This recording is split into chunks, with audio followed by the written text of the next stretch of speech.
1984 की दो दुर्भाग्यपूर्ण घटनाएं हुई। एक तो क्या ऑपरेशन ब्लू स्टार हुआ और दूसरा उसके बाद में जो दिल्ली में सिंह नरसंहार हुआ। उस वक्त एक इस प्रकार से वातावरण बन गया था कि सिख हिंदू जो शब्दावली चलती है, तो जो एक प्रकार से जो लोगों ने उसमें एक गैप क्रिएट करने की कोशिश की, उसमें एक दूरी बनाने की कोशिश की, वो दूरी ना बने वो को ध्यान में रखते हुए राष्ट्रीय सिख संगत की एक स्थापना हुई थी 1986 में।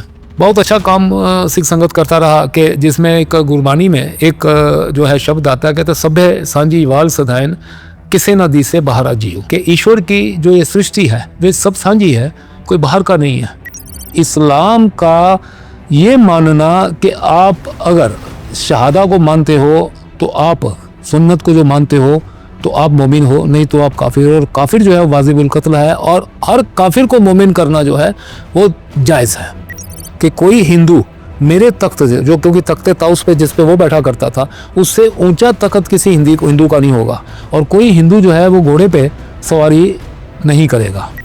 अलग अलग तरीके के फॉल्स नैरेटिव्स देखिए फैलाए जा रहे हैं जी। अब देखिए जैसे ये नैरेटिव चलाना कि नहीं वो इस्लाम से थोड़ी लड़ रहे थे, तो मुगलों से लड़ रहे थे। हिंदुओं को और सिखों को अलग अलग किया जा रहा है, अलग अलग दिखाया जा रहा है।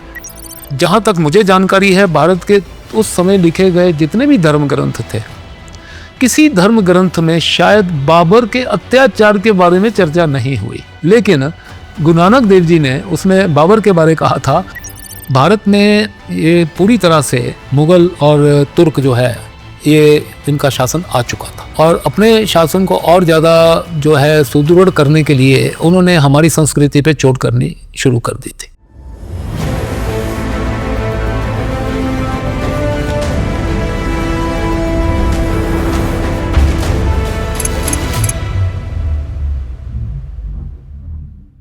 नमस्कार, प्राच्यम के द चेंज मेकर्स शो में एक बार फिर आपका स्वागत है।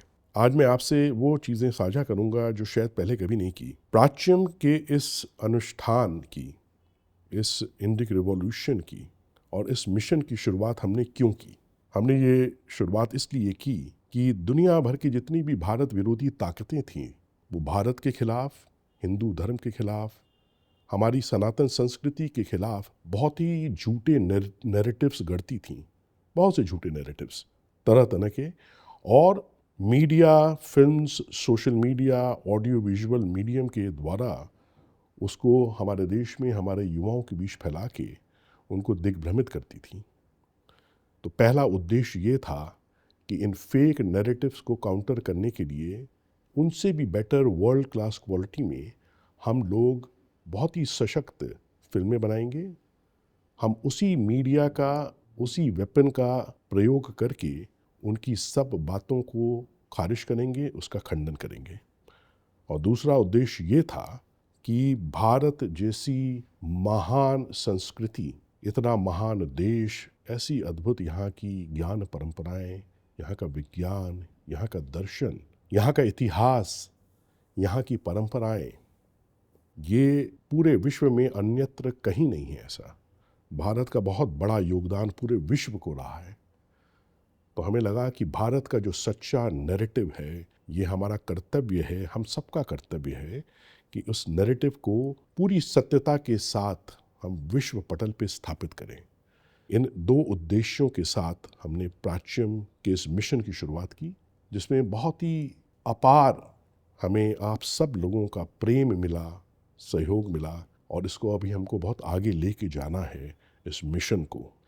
एक चीज़ जो हमें अवश्य करनी है वो ये है कि जितनी भी भारत विरोधी ताकतें हैं जो इस तरीके के झूठ गढ़ती हैं, हमारे आपस में ही हमारे अंदर विद्वेष पैदा करने के लिए, हमें विखंडित करने के लिए, उन शक्तियों को, उन लॉबीज़ को हम जड़ से उखाड़ के उसमें मट्ठा डाल देंगे। ये हमारा चाणक्य संकल्प है और इसको हम अवश्य करेंगे।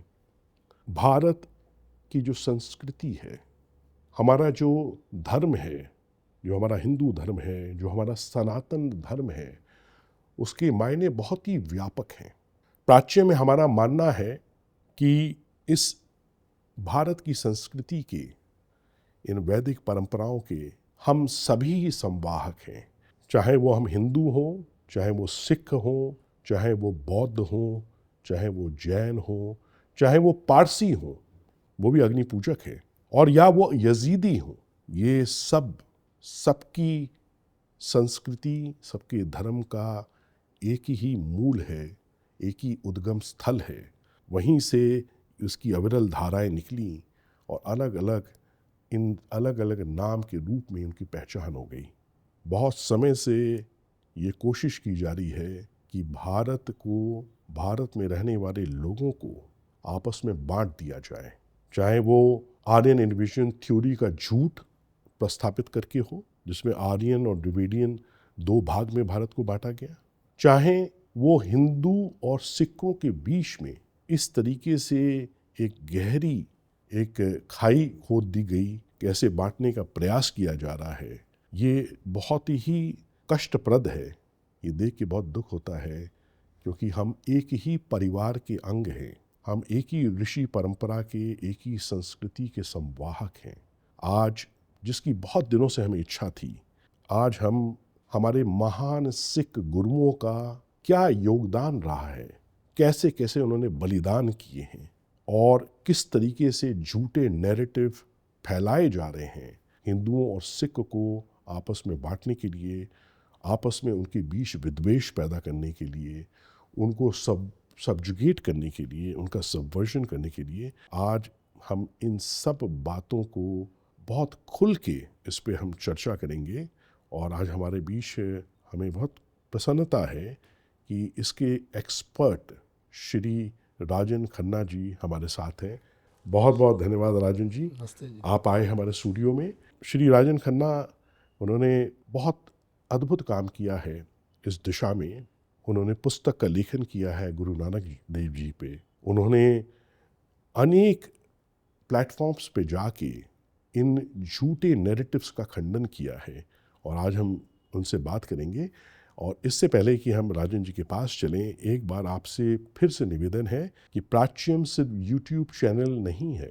प्राच्यम विश्व का पहला भारतीय सनातनी हिंदू OTT प्लेटफॉर्म है। इसको आप प्राच्यम.com पे जाके अवश्य सब्सक्राइब करें, इसके ऐप्स को डाउनलोड करें, इसके विषय में अपने मित्रों को अपने सोशल ग्रुप्स में अवश्य बताएं, अपने बच्चों को दिखाएं। इसमें प्राच्यम किड्स है, प्राच्यम नाद है, इसमें 400 से अधिक आपको फिल्में, सीरीज, शोज, कंटेंट मिलेंगे। और इस महाअनुष्ठान में अपनी आहुति, अपना योगदान देने के लिए प्राच्यम.org पे जाके जो भी संभव हो आप अवश्य डोनेट करें। तो राजन जी, अब आपके पास चलते हैं। बहुत ही अच्छा लगा, बहुत दिनों से मेरे मन में ये इच्छा थी कि इस विषय को कैसे हम इस पर चर्चा करें, किससे चर्चा करें, और कि आपसे हमारा परिचय हुआ और मुझे लगा कि ये सब सही समय आ गया है। पहले संक्षिप्त आप अपना परिचय पहले दें, उससे फिर हम लोग शुरू करते हैं। देखिए, वैसे तो क्या है कि घर चलाने के लिए तो बिजनेस करता हूँ मैं, लेकिन जो हमारा बौद्धिक सेटिस्फैक्शन है, इंटेलेक्चुअल सेटिस्फैक्शन, और दूसरा क्योंकि शुरू से हिस्ट्री में बहुत रुचि रही ये सब्जेक्ट में, तो उस दिशा में काफ़ी काम किया। और एक चीज़ जो हिस्ट्री में कहा जाता है कि those who do not learn from the mistakes which have been committed in the annals of history, they are condemned to repeat it. तो उस बात से बहुत कुछ सीखा। तो हिस्ट्री को इस निगाह से देखा मैंने कि वो उतनी ही हमारे जो है संदर्भ में आती है जितनी हम उसको कॉन्टेक्चुअलाइज कर पाते हैं भविष्य के लिए। इतिहास जो है, जो हमारा पास्ट है, उसको फ्यूचर से कैसे हम कनेक्ट करते हैं। तो जो गलतियां की हैं ना करें, और जो अच्छे काम हो चुके हैं हमारे, उसके ऊपर और आगे बढ़ें। और हमारा तो दर्शन जो रहा, भारत का दर्शन, वो तो मानवता का दर्शन रहा सदैव कि वसुदेव कुटुंबकम। और उस प्रकार से जो है कि हम कुछ इस प्रकार से अपना योगदान जो करें पुराने इतिहास में से गलतियां ना दोहराते हुए, ताकि उसको हम पॉजिटिवली, ना केवल हमारे देश राष्ट्र के लिए, पूरे विश्व के लिए भी हम कुछ आदर्श स्थापित कर सकें। तो ये तो मेरा इतिहास के, और कुछ मैंने इसी दिशा में, मुझे लेखन का बहुत इंटरेस्ट है, तो डॉक्यूमेंट्रीज़ का भी निर्माण किया है। अवार्ड विनिंग डॉक्यूमेंट्रीज़ हैं, कोई इंटरनेशनल प्लेटफॉर्म्स के ऊपर भी गई हैं। और अभी एक जिस पुस्तक का आपने जिक्र किया, वो गुरु नानक देव जी के संवाद और समाज को मार्गदर्शन, ये हमारे साथ मेरे जो सह लेखक श्री रतन शारदा जी हैं, बहुत बड़े विचारक हैं, मेरे बड़े भाई जैसा ही मैं उनको हमेशा मानता हूँ। तो उनके साथ मिलकर के पुस्तक लिखी थी। उस वक़्त गुरु नानक साहब का 550वां जो है वो प्रकाश पर्व चल रहा था, 2019 की बात है। तो उस समय IGNCA के लिए किताब लिखी, और विशेष करके जब ये बात आई कि भाई इसको कौन सी भाषा में लिखा जाना चाहिए, तो भी मुझे तो, क्योंकि मेरी अपनी जो माँ बोली है पंजाबी है, लेकिन मेरे को ये आया कि पंजाब में तो इस विषय में काफ़ी काम हुआ है, पंजाब के बाहर श्री गुरु नानक देव जी के बारे में बहुत अधिक चर्चा की आवश्यकता है। तो उसके लिए हमारी जो राष्ट्रभाषा हिंदी ये उचित रहेगी। तो इसके लिए पहले हिंदी में लिखा, बाद में उन्होंने इसका फिर भाषांतर किया, पंजाबी भाषा में भी किया IGNCA वालों ने। तो ये एक उसमें जो आज की हम जैसे अपने चर्चा की आपने, सिख गुरुओं का क्या हमारे योगदान रहा, तो उसमें से वो पुस्तक का भी मैं एक जिक्र करना बड़ा आवश्यक जो समझता हूँ, क्योंकि गुरु नानक साहब सिख पंथ के जो थे वो संस्थापक थे। बाकी जो है वो अन्य अन्य जो सामाजिक संगठन है उनके साथ में काम करते हुए राष्ट्र निर्माण में जो भी अपनी तरफ से जो संगठन करते थे उसमें जो तुच्छ योगदान अपना हो सकता था वैसा अपना करने का प्रयास वो मेरा रहता है। आप राष्ट्रीय सिख संगत के भी ऑर्गेनाइजिंग सेक्रेटरी थे? जी, राष्ट्रीय सिख संगत का 2009 से लेकर के कोई करीबन 22-23 तक, कोई करीबन 14-15 साल तक मैं राष्ट्रीय मंत्री रहा। और क्या उसमें गतिविधियां होती थी? गतिविधियों में ऐसा है जी कि 1984 की 2 दुर्भाग्यपूर्ण घटनाएं हुई। एक तो क्या ऑपरेशन ब्लू स्टार हुआ, और दूसरा उसके बाद में जो दिल्ली में सिंह नरसंहार हुआ। उस वक़्त एक इस प्रकार से वातावरण बन गया था कि जो वेस्टेड इंटरेस्ट लॉबीज थे वो कोशिश ये कर रहे थे कि सिख समाज और बाकी के, जिसको हम, हमारी तो क्या है टर्मिनोलॉजी भी ऐसी है, हम सिख हिंदू नहीं बोलते, हम तो कहते हैं सहजदारी केशदारी, क्योंकि जो सिख फिलॉसफी को मानते हैं लोग वो उनका जो बाह्य स्वरूप कुछ भी हो, लेकिन मन से अगर वो सिख फिलॉसफी को मानते हैं, दर्शन विचार को मानते हैं, गुरबाणी में उनकी श्रद्धा है, गुरुओं के जो उनकी शिक्षा रही उसके ऊपर चलने वाले लोग हैं, तो मैं वो तो सिख ही हैं सबके सब। जो गुरु शिष्य परंपरा, क्योंकि जो सिख शब्द है ये शिष्य शब्द का ही जो है एक रूपांतर है, क्योंकि पंजाबी में और खासकर उत्तर भारत में श को या क्ष को जो है ख कहा जाता है। जैसे क्षत्रिय है पंजाब के, उनको खत्री कहते हैं, यूपी में जो है वो इनको छत्री कहा जाता है, क्षत्रियों को। तो इस प्रकार से वो जो शिष्य का सिख शब्द आ गया। तो सब लोग हैं, ये हमारा ये मानना था। लेकिन एक आम जनता की भाषा में सिख हिंदू जो शब्दावली चलती है उसके अनुसार भी देखें तो जो एक प्रकार से जो लोगों ने उसमें एक गैप क्रिएट करने की कोशिश की, उसमें एक दूरी बनाने की कोशिश की, वो दूरी ना बने, उसको पॉजिटिवली जो है, क्योंकि हम दोनों जो हैं एक ही सांस्कृतिक जो धारा चल रही है उसी धारा के हम लोग जो है अंग हैं, वो को ध्यान में रखते हुए राष्ट्रीय सिख संगत की एक स्थापना हुई थी 1986 में। बहुत अच्छा काम सिख संगत करता रहा कि जिसमें एक गुरबाणी में एक जो है शब्द आता है, कहते सभ्य सांझी वाल सधायन किसे ना दी से बाहर जियो, कि ईश्वर की जो ये सृष्टि है वे सब सांझी है, कोई बाहर का नहीं है। तो उसको ध्यान में रखते हुए, उसको आधार बनाते हुए राष्ट्रीय सिख संगत अपना काम करता रहा और पूरे भारत में बहुत अच्छा काम किया। हर जगह के ऊपर जो पंजाब के भीतर तो जो सिख समाज है वो तो वहाँ पर मेजॉरिटी में है, तो वहाँ पर जो कॉन्फिडेंस का वो लेवल जो पंजाब के बाहर हमारे सिख भाइयों में ये होना शुरू हो गया था कि किस प्रकार से दिल्ली में ये it was a kind of homicide, ये कोई रॉयट नहीं था। तो उस प्रकार से भारत के बाहर जितने भी जगह पे हमारे सिख बंधु हैं, जो हमारे भाई हैं, वो मन में उनके एक आत्मविश्वास रहना चाहिए कि मैं इधर मेरे तरफ कोई टेढ़ी नज़र भी रख कर के नहीं देख सकता।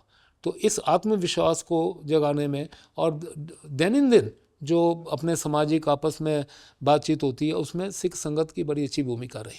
थोड़ा आपसे जानना चाहेंगे Rajan ji, origin of Sikhism है, कब हुआ, कैसे हुआ, गुरु नानक देव जी ने, है ना, इसकी कब स्थापना की, है ना, क्या इसके विचार थे, क्या दर्शन थे, पहले वहाँ से आप हमको बताइए। देखिए, गुरु नानक साहब का जो जन्म हुआ वो 1469 ईस्वी में। आज पाकिस्तान में उसको जगह है जहाँ उनका जो उनको तलवंडी साबो कहा जाता था, और वो जो है उसको राय भोई दी तलवंडी के नाम से जानते थे। आज ननकाना साहब के नाम से वहाँ जानते हैं, डिस्ट्रिक्ट है, वहीं पर उनका जन्म स्थान का गुरुद्वारा बना हुआ है। गुरु नानक साहब की जो शिक्षा है, क्योंकि हमने और कई विषय कवर करने, तो जो टेक वे है ना उनकी शिक्षा का, जो मैं कहता हूँ कि सनातन शाश्वत है, जो उस वक़्त भी उतना ही संदर्भित था जितना आज है या भविष्य में रहेगा, तो ये है कि उन्होंने एक चीज़ देखी कि मनुष्य जो है वो एक सामाजिक प्राणी है, और समाज की ईश्वर ने जिस प्रकार से हमारी संरचना की है, समाज के भीतर रह करके ही हमको, यदि हमारा सनातन विचार था धर्म अर्थ काम मोक्ष का, तो उस विचार को भी हमने अपने जीवन में यदि लाना है तो गृहस्थ के रूप में लाना है। एक मनुष्य समाज का पलायन नहीं कर सकता, समाज त्याग करके बाहर जा कर के मोक्ष की प्राप्ति के पीछे भागना, ऐसा गुरु नानक साहब ने कहा था। अगर ऐसा होता तो सब फिर समाज की इस प्रकार से संरचना होती ना, सब जंगल में ही रह जाते। हम इस जगह तक पहुँचे हैं तो हमें गृहस्थ धर्म में रह कर के ही किस प्रकार के सत्य के मार्ग के ऊपर चलना है, ये उनकी शिक्षा का एक मेन सार था गुरु नानक देव जी की। तो उन्होंने गुरु ग्रंथ साहब में उनकी कई चर्चा आती हैं जिनको सिद्ध गोष्ठ कहते हैं। सिद्ध गोष्ठ में दो उनकी सिद्धि जो सिद्ध थे उनके साथ में उनके चर्चाएं हुई। एक बार वो हिमालय में गए और एक बार अचल बटाला करके पंजाब में एक स्थान है, वो दोनों जगह के ऊपर उनकी हुई। जब वो हिमालय में गए तो सिद्धों ने उनको कहा कि आप तो बहुत आध्यात्मिक व्यक्ति हैं, तो आप भी हमारे में बीच में क्यों ना आ जाओ।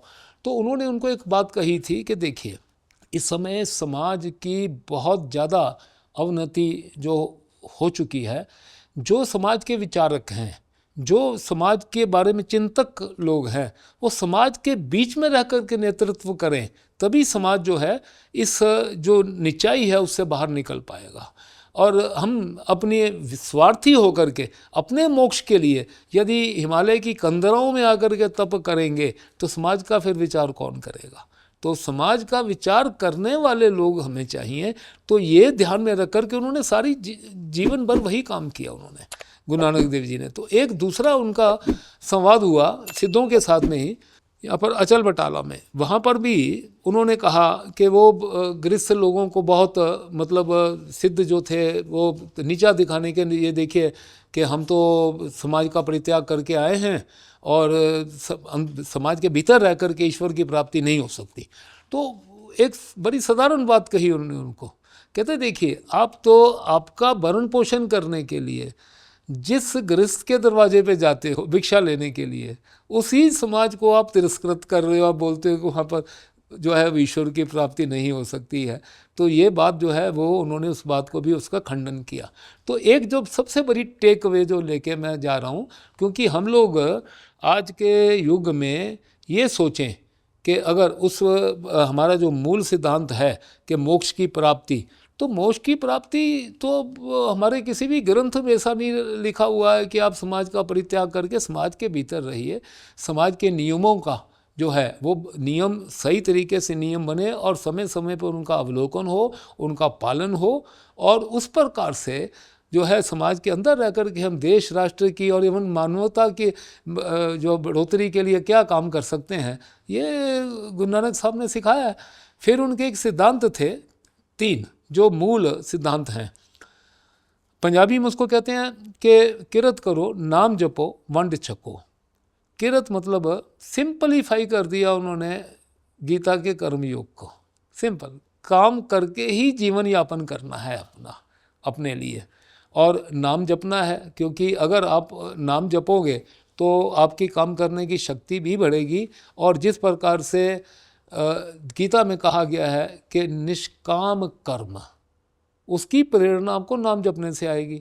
आपका यश है या आपका अपयश है, आपको सब अगर ईश्वर की ही कृति को मानोगे तो आपको कभी जो आजकल की भाषा में कहते हैं स्ट्रेस फैक्टर हो गया या डिप्रेशन हो गया, ये चीज़ें जो है वो जब नाम जपोगे कभी नहीं आएंगी आपके पास, सवाल ही नहीं। आपके काम करने की ताकत बढ़ती है, ईश्वर के साथ में आपका जुड़ाव हो जाता है।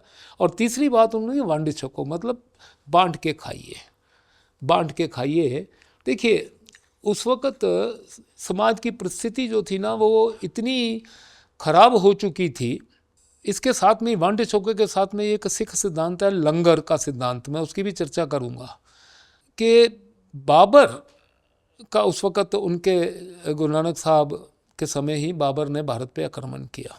एक बात का उल्लेख करना मैं बहुत ज़रूरी समझता हूँ कि जहाँ तक मुझे जानकारी है भारत के उस समय लिखे गए जितने भी धर्म ग्रंथ थे, किसी धर्म ग्रंथ में शायद बाबर के अत्याचार के बारे में चर्चा नहीं हुई, लेकिन गुरु नानक देव जी ने उसमें बाबर के बारे कहा था, खुरासान खसमाना किया हिंदुस्तान डराया, एती मार पई कुरलाने तैंकी दर्द नाया। He is addressing almighty God. कहता है कि वो खुरासान को बसाने के लिए जो है जहाँ से वो आया था, भारत को के ऊपर उसने अत्याचार जो करने शुरू कर दिए हैं और इतना अत्याचार किया, इतना मारा कि हे प्रभु क्या तुमको दया नहीं आई उस पर। और उनका ये शब्द जो है, एक चैप्टर है श्री गुरु ग्रंथ साहब ने आसादी वार, आसादी वार के अंदर ये उनका शब्द है। तो उन्होंने बड़ा बेबाक होकर के जो है बाबर की बर्तसना उसमें की है, जो उस समय मुझे जहाँ तक मुझे जानकारी है, हो सकता है किन्हीं ग्रंथों में उस समय जो लिखे गए इसके बारे में चर्चा हो भी, लेकिन इतनी बेबाकी से किसी ने चर्चा नहीं की। और हिंदुस्तान समालसी बोला, जो हिंदुस्तान शब्द जो है तत्कालीन जो उस वक़्त लिखा गया इतिहास या बाकी, उसमें बहुत कम मुझे गुरु नानक साहब संतों के द्वारा गुरु नानक साहब ने उसको कहा है उन्होंने। तो राष्ट्रीय जो उनका एक विचार था वो उसी से स्पष्ट हो जाता है। और मैं बात कर रहा था कि जब ये बांट के खाने की किस प्रकार से ये घटनाक्रम के साथ में संबंध है। समाज जो है जब शक्ति विहीन हो जाता है तो समाज उस वक़्त अपने आप की सुरक्षा का ही सबसे बड़ा ध्येय अपने दिमाग में आता है। बाकी की जो कार्यविधि है वो बहुत इफेक्टेड होती है, और जो बाहर से हमलावर आते हैं उनके मन में ये नहीं होता, समाज के प्रति प्रेम कोई नहीं है, क्योंकि वो तो आए हैं आक्रमणकारी हैं, समाज को लूटने आए हैं। तो आपके यहाँ बाढ़ आई है और फसल तबाह हो गई, उससे भी उनको लेना देना कोई नहीं है। आपके यहाँ दुर्भिक्ष हुआ है और पूरा सूखा पड़ गया है, अनाज नहीं है किसान के पास खाने को, उससे भी उनका कोई वास्ता नहीं है। उनको तो केवल राजस्व चाहिए, रेवेन्यू चाहिए, लगान उनका लेना है। तो वो तो बहुत निरंकुश थे समाज में। तो लोग जब इस प्रकार के किसी प्रकार की कोई नेचुरल कैलेमिटी आ जाती थी तो लोगों की भूखे मरने की नौबत आती। तो गुरु नानक साहब ने सिद्धांत दिया ना जो बांट के खाना, तो ये था कि ईश्वर की कृपा से कईयों के पास तो हो सकता है ज़्यादा हो, ताकि वो अपना बांट सकें किसी के साथ में, ताकि कोई भूखा ना मरे। तो इसी तरह से ये सिद्धांत जो शुरू हुआ बांट के खाने का, उसकी परिणति लंगर में हुई। तो बहुत ही अप्रतिम सिद्धांत है विश्व में ये, जिसको हम थर्ड कहते हैं ना कि कैपिटलिज्म और कम्युनिज्म के बाद में हमारा क्या सिद्धांत है। तो हम कहते हैं हमारे पास वो विचार है, बोला वंड छको। कैसे है? क्योंकि वो एक्सप्लॉइटिंग सिद्धांत नहीं है। और गुरु नानक साहब ने कहा, मान लीजिए जैसे गुरुद्वारे में जाते हैं, गुरुद्वारे में जाकर के वहाँ पर हमने जाकर के लंगर जो है वो छका।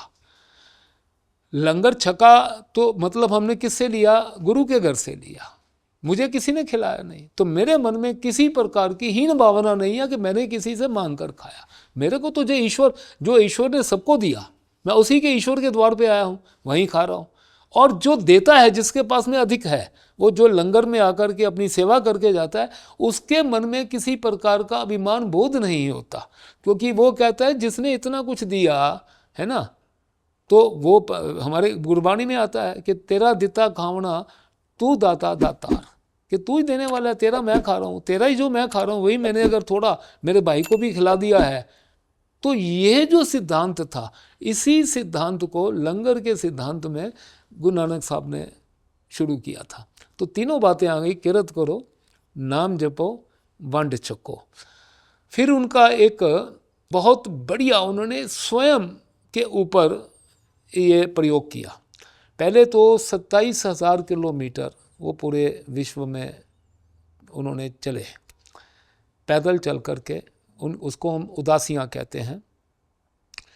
पहली पूर्व की उदासी की, तो वो उस वक़्त वो चले गए यहाँ पर हमारे उड़ीसा प्रांत में जो मंदिर है, हमारे मठ है, वहाँ तक। और फिर दूसरा उन्होंने जो उनकी उदासी हुई वो हुई दक्षिण भारत में, श्रीलंका तक गए। तीसरी उदासी उनकी हुई उत्तर भारत में, उत्तर तक वो चले गए, ताशकंद तक। रास्ते में आज भी हम यदि लेह जाते हैं तो वहाँ गुरुद्वारा पत्थर साहब है, जहाँ पर वो उन्होंने रुककर विश्राम किया था गुरु नानक देव जी ने, और वहीं से क्रॉस करके वो गए थे ताशकंद। फिर उनकी पश्चिम में जो उदासी हुई वो मक्का मदीना तक चले गए। उसके बाद में पंजाब में भी कई इतिहासकार ऐसा मानते हैं कि पांचवी उदासी भी थी, जो पंजाब का, आज का पंजाब और सिंध प्रांत है, वो वहाँ तक गए। 27,000 किलोमीटर चले, लगभग 1504 के बाद में शुरू हुई, और 1522 से लेकर उनके जो है ज्योति जोत समाने तक 1539 तक 17 साल, जो आज करतारपुर साहब है, जिसको हम करतारपुर साहब कॉरिडोर जो अभी बना है, जहाँ पर उन्होंने देह त्यागी थी, वो स्थान पर 17 साल तक उन्होंने एक बहुत बढ़िया जो है वो प्रयोग करके पूरे विश्व को एक संदेश दिया कि केवल प्रवचन नहीं, अपने जीवन में भी जो मैंने कहा है वो उतार कर लोगों के सामने मैं एक उदाहरण रखूँगा। तो खेती करते रहे, साथ में बहुत बड़ी ज़मीनें थी, खेती करते थे और सत्संग करते थे, नाम लेते थे, नाम जपते थे, बांट के खाना, लंगर, वंड छको। मतलब हर प्रकार जो उन्होंने संदेश दिया, उन्होंने अपने जीवन में उतार करके उन्होंने कहा। तो ये बात जो थी उन्होंने करतारपुर साहब में कही, गुरु नानक साहब ने। तो बाकी तो उनका तो जीवनी तो हर उनका प्रसंग जो है भरा हुआ है, प्रेरणादायक प्रसंग है, लेकिन बहुत बड़ा है। तो हम बाकी गुरुओं की भी चर्चा उसके बहुत साथ ही साथ बढ़िया। करेंगे। कितना आनंद आया हमें आपसे सुन के, हमारे दर्शक भी बड़े प्रेरित और आनंदित होंगे प्रातः स्मरणीय गुरु नानक देव जी के विषय में सब जान के, जिन्होंने एक इतने महान धर्म की एक संस्थापना की है। उन्हीं की परंपरा में, उनकी परंपरा आगे बढ़ती गई। अनेक महान गुरु हुए उस परंपरा में, जिन्होंने हर उस काल में अलग अलग तरीके से अद्भुत योगदान किया, यहाँ तक कि अपने प्राणों के बलिदान भी दिए हैं। थोड़ा सा उस परंपरा में जो आगे गुरु हुए हैं उनके विषय में बताइए। देखिए, द्वितीय गुरु अंगद देव जी जो थे, गुरु नानक साहब के अपने दो सुपुत्र थे, श्री चंद और लक्ष्मी चंद, और दोनों ही बहुत ही योग्य थे। श्री चंद जी ने तो अपना संप्रदाय भी चलाया, उदासी संप्रदाय। लेकिन जिस प्रकार से गुरु नानक साहब को अपना उत्तराधिकारी चाहिए था, ऐसा लगता है कि यदि उन्होंने उनको गुरुता गद्दी नहीं दी तो उनको उसमें वो योग्यता नहीं दिखी होगी। उनको योग्यता दिखी उनके एक शिष्य भाई लहना जी में, जिनको उन्होंने कहा अंगद, के मेरे शरीर का अंग ही हैं ये अंगद देव जी। अंगद देव जी का क्योंकि बहुत मतलब हर गुरु का, जैसे मैंने बताया, उनके जीवन का हर प्रसंग प्रेरणादायी है। तो उनके जीवन का एक मुख्य प्रसंग जो है उसके बारे में जो उन्होंने उनका योगदान रहा कि भारत में ये पूरी तरह से मुग़ल और तुर्क जो है ये इनका शासन आ चुका था, और अपने शासन को और ज़्यादा जो है सुदृढ़ करने के लिए उन्होंने हमारी संस्कृति पे चोट करनी शुरू कर दी थी। तो संस्कृति का एक बहुत बड़ा अंग होता है भाषा। A quick pause. Every story we create at Prachyam is born from deep passion for Bharatiya culture and heritage. To help us continue this Anushthan, please be a part of this. Subscribe to this truly Bharatiya OTT at www.prachyam.com or scan this QR code of prachyam.org to donate for this cause. Your support helps us keep this cultural journey alive. Be a part of this dharmic resurgence. Every drop counts. Now back to your experience. जय श्री राम। तो घर घर में हालांकि देखिए, तुर्क जो थे, मुगल थे, इनकी अपनी भाषा फारसी नहीं थी। इनकी अपनी भाषा घर में आपस में तुर्की में ही बात करते थे। इन्होंने फारसी को क्यों अडॉप्ट किया था? क्योंकि पूरा खुरासान का जो क्षेत्र है, जो आज का अफ़गानिस्तान है, वहाँ पर फारसी बोली जाती थी। तो लोगों के साथ में एक संपर्क और कोर्ट का एक लैंग्वेज जो रहे, तो इन्होंने फारसी को अडॉप्ट किया। और फिर इनका प्रयास ये हो गया कि पूरे भारत में फ़ारसी जो है वो घर घर तक चली जाए, जानी शुरू हो गई थी। उसका कारण था कि आप जो किसी के अधीन हैं, और अधीन है तो जो जिस प्रकार की परिपाटी परंपरा आपके जो ऊपर शासन करने वाले लोग हैं, कि आप मान लीजिए कि गांव के पंचायत से लेकर के आखिर के जो शासन का जो उनका कोर्ट है, वहाँ तक आपको कोई अर्जी भी लिख के देनी है, तो उन्होंने तो आपकी पढ़नी तब है। काजी भी जो है, मौलवी हैं, मुल्ला हैं, वो सब के सब फारसी के विद्वान हैं। तो आपकी अपनी भाषा पे लिखी हुई अर्जी भी वहाँ स्वीकार नहीं होनी। तो आपको जो है वो कोई भी काम अगर करना है शासन के साथ में, कोई लगान का काम है, तो आपका फारसी में होगा। अब हमारी भाषा विलुप्त ना हो जाए, इसके लिए गुरु अंगद देव जी ने बहुत बड़ा प्रयास किया। उनका जहाँ पर गद्दी पंजाब में खडूर साहब है, जहाँ पर वो विराजमान थे, वहाँ पर उन्होंने गुरमुखी लिपि का जो है विकास किया।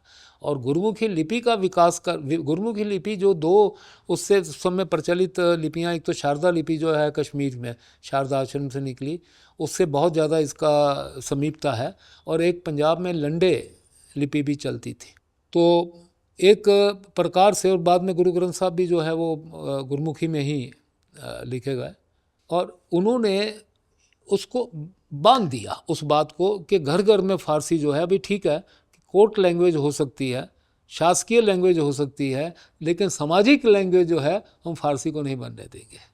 तो ये उनका बहुत बड़ा एक योगदान रहा गुरु अंगद देव जी का।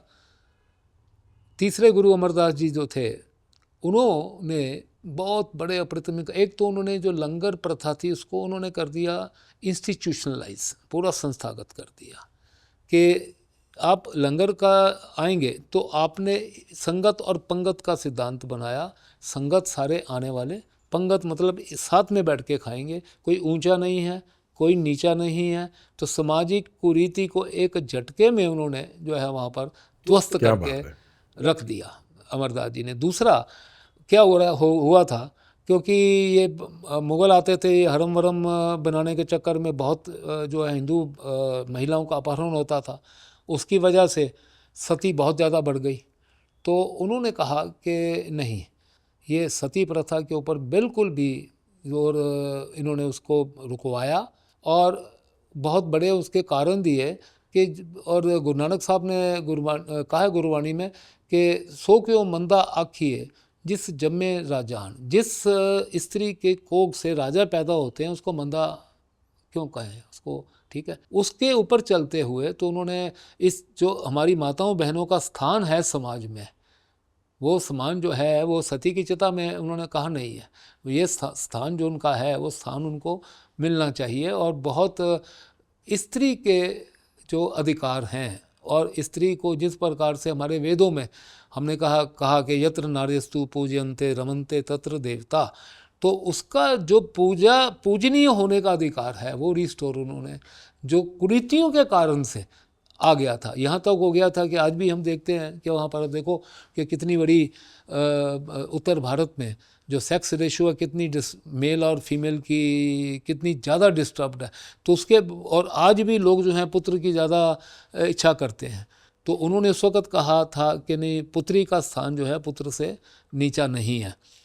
चौथे गुरु रामदास जी, इन्होंने जो आज का अमृतसर शहर है ना, वो उसकी स्थापना उन्होंने की, सरोवर जो था वहाँ पर। और उनकी जीवन का एक बहुत बड़ा एक प्रसंग आता है कि देखिए कि गुरु जो साहब थे, ये सब के सब, हालांकि जातिवाद को कभी भी गुरुओं ने या सिखिज़म ने माना नहीं है, लेकिन अपनी वंश परंपरा एक होती है, तो वंश परंपरा के अनुसार सभी गुरु खत्री गुरु थे। गुरु नानक साहब जो थे बेदी खत्री थे, गुरु अंगद देव जी जो हैं वो त्रेहन खत्री थे, गुरु अमरदास जी बल्ला खत्री थे और गुरु रामदास जी से सोटी खत्रियों की परंपरा शुरू हुई। तो ये जब गुरु साहब बने तो उस वक़्त पंजाब में जो खत्री, जो मतलब जो क्षत्रिय शब्द का अपभ्रंश है, ये लगभग सब ट्रेड या शिक्षा में आ चुके थे, क्योंकि ट्रेडिशनली सैनिक थे। क्षत्रिय जो थे वो वॉरियर से सैनिक थे। लेकिन मुग़ल और बाकी की जो बाहर की जो हमलावर आर्मीज आने के बाद में तो हिंदू आर्मी जो है वो सारी डिसबैंड हो गई।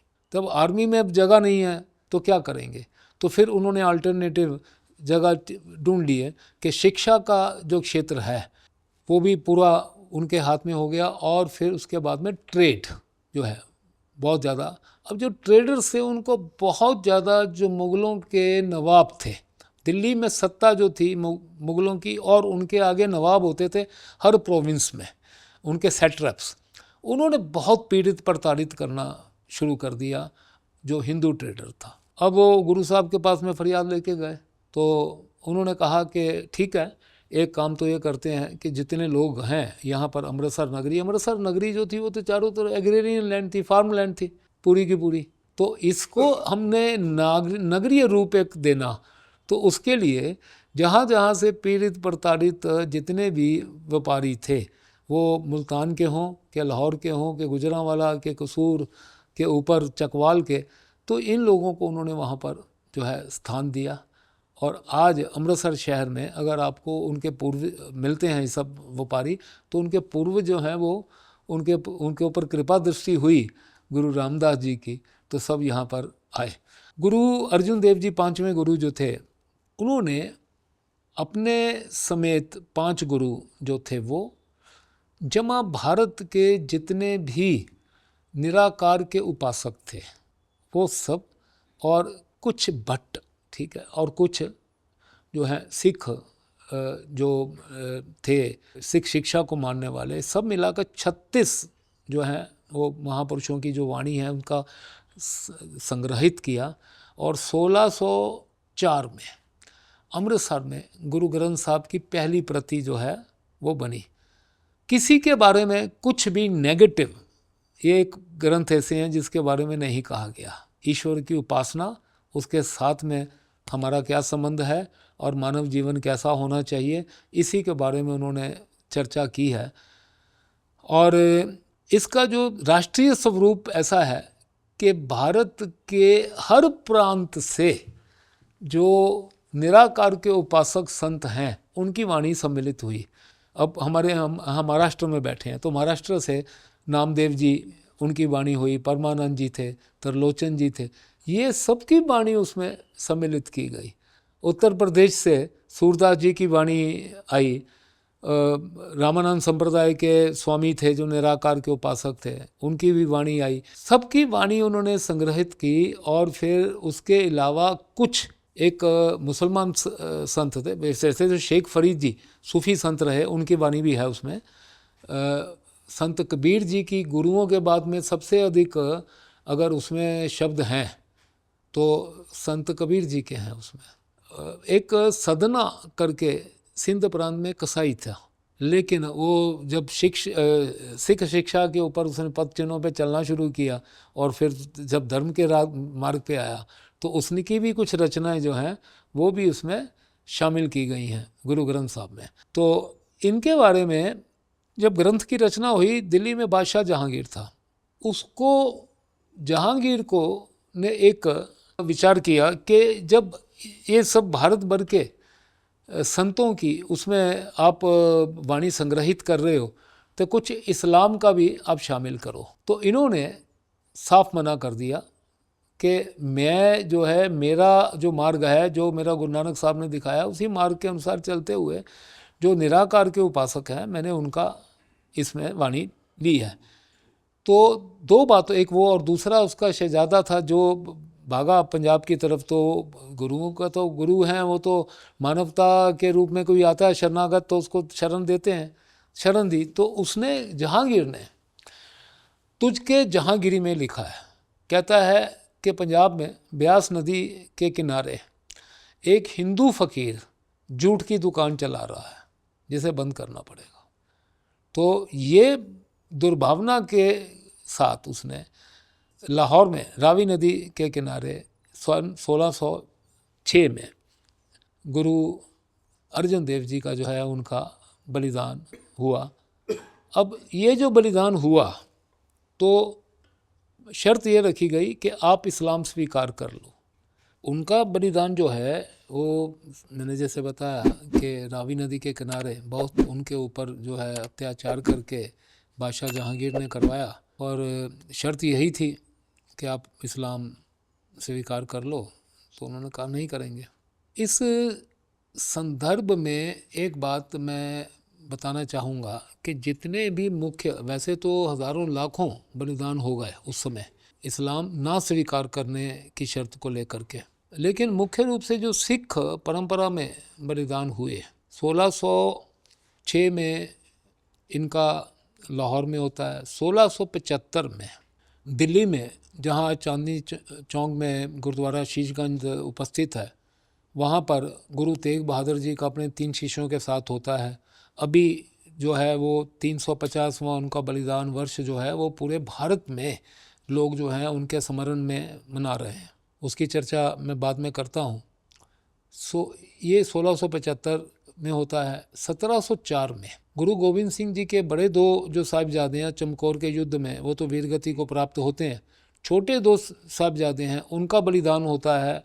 वज़ीर खान जो है नवाब है, वो इसी शर्त पे जो है फ़तेह सिंह, जोरावर सिंह, एक 6 साल के 9 साल के, इस्लाम स्वीकार करो। तो जो कम्युनैलिटी चल रही है ना जी, वो चल रही है कि इस्लाम स्वीकार करो नहीं तो कत्ल कर दिए जाओगे। ठीक है।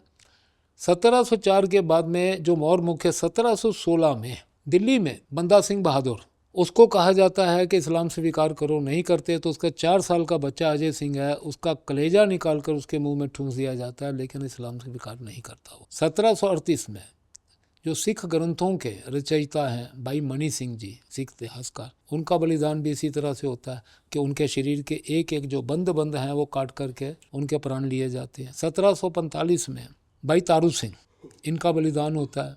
ये सब जगह एक ही शर्त थी कि इस्लाम स्वीकार कर लो, नहीं किया। ठीक है।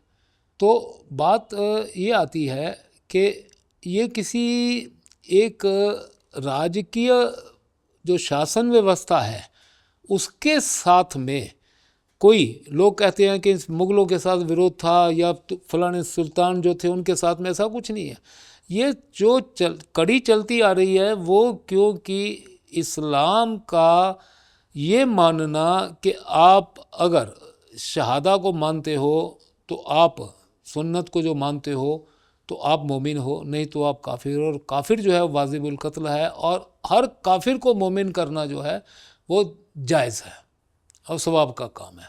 ये क्योंकि समाज का नेतृत्व करने वाले गुरु थे, इनको ये लगता था कि इनको ले लिया तो उनके पीछे सारे अनुयायी जो हैं वो अपना धर्म परिवर्तन कर लेंगे। तो उसमें बहुत बड़ी नाकामयाबी हुई। जो मुग़ल हमलावर थे भारतीय समाज को उनका धर्म परिवर्तन करने में। छठे गुरु हरगोबिंद जी, इनके सबसे बड़ी जो एक उपलब्धि थे, इन्होंने सिद्धांत दिया मीरी और पीरी का सिद्धांत। 2 तलवारें पहनते थे ये, कि मीरी पीरी मतलब जो है, एक जो है वो आध्यात्मिकता का जो है मीरी जो है, वो पीरी जो है वो आध्यात्मिकता हो गई, और मीरी जो हो गई वो हो गई एक प्रकार से जो जिसको हम कहते हैं कि मार्शल जो आप है। और आज जो गोल्डन टेम्पल में अकाल तख्त साहिब है, उनकी स्थापना इन्होंने करवाई थी। अकाल तख्त में जो तख्त है वो बहुत ऊंचा है, तो उसके पीछे ये एक प्रकार का जवाब था बादशाह जहांगीर को, जिसने फरमान जारी किया था कि कोई हिंदू मेरे तख्त से, जो क्योंकि तख्ते ताउस पे जिस पे वो बैठा करता था, उससे ऊंचा तख्त किसी हिंदू का नहीं होगा, और कोई हिंदू जो है वो घोड़े पे सवारी नहीं करेगा। तो गुरु हरगोबिंद जी ने वो जहाँ पर उनका निवास स्थान था, जिसको गुरुद्वारा गुरु की महली कहते हैं, वो आज के गोल्डन टेम्पल से कुछ सौ गज ही दूर है। वहाँ से हाथी पे सवारी करके वहाँ पर आया करते थे कि तुम घोड़े पे कहते हो, मैं हाथी पे सवारी करके आऊँगा, और तुम तख्त की बात करते हो कि मैं तो अकाल का जो है पुजारी हूँ, अकाल का तख्त जो है, तुम्हारी तो दुनियावी चीज़ें हैं ना, ये सब के सब तो तुम योर थिंग्स आर टेरेस्ट्रियल, इनका कोई वैल्यू नहीं है, तो मैं तो अकाल है उसका तख्त तो बहुत ऊंचा रहेगा। तो उन्होंने उसका वो जो निर्माण उन्होंने वो वहाँ पर किया था। और इसके बाद में जो है गुरु हर राय जी हुए, 7वें गुरु, 8वें गुरु, गुरु हरकिशन जी, और वो बाल्यावस्था में ही जो है वो अकाल चलाना कर गए थे। 9वें गुरु, गुरु तेग बहादुर, ये इसके ऊपर जो है, क्योंकि अभी उनका 350वां बलिदान वर्ष चल रहा है और उनका बहुत ही अधिक ऐतिहासिक महत्व है उनके बलिदान का, तो मैं उसके ऊपर अभी आपसे चर्चा। बिल्कुल। और हाँ।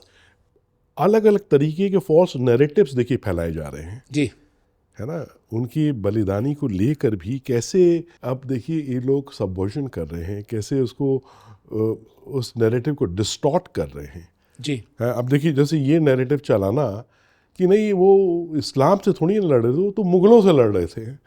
अब देखिए कैसे डिस्टॉर्शन होता है ना नैरेटिव्स का, और कैसे ये नैरेटिव्स बार बार रिपीट किए जा रहे हैं, जी, और कैसे इनको आधार बना के हिंदुओं को और सिखों को अलग अलग किया जा रहा है, अलग अलग दिखाया जा रहा है कि नहीं नहीं ये तो अलग थे ये दोनों। जी, जी, जी। तो थोड़ा उसके विषय में पहले तो गुरु तेग बहादुर जी का जो बलिदान हुआ, क्यों हुआ, किस परिस्थिति में हुआ, कैसे हुआ, कैसे फिर उनका शीश ले जाया गया, है ना, कहाँ कहाँ वो रुका गया, तो थोड़ा सा वो हमारे दर्शकों के लिए है।